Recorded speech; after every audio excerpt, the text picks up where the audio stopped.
అమ్మ 9 నెలలు మోస్తే నాన్న 25 ఏళ్ళు. రెండూ సమానమే అయినా నాన్న ఎందుకో వెనకబడ్డాడు.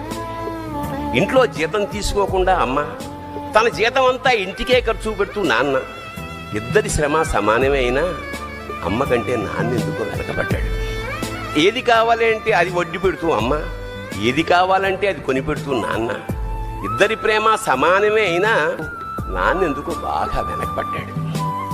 ఫోన్లోనూ అమ్మ పేరే, దెబ్బ తగిలినప్పుడు అమ్మ అని పిలవడే, అవసరం వచ్చినప్పుడు తప్ప మిగతా అప్పుడు గుర్తురానందుకు నాన్న ఎప్పుడైనా బాధపడ్డా?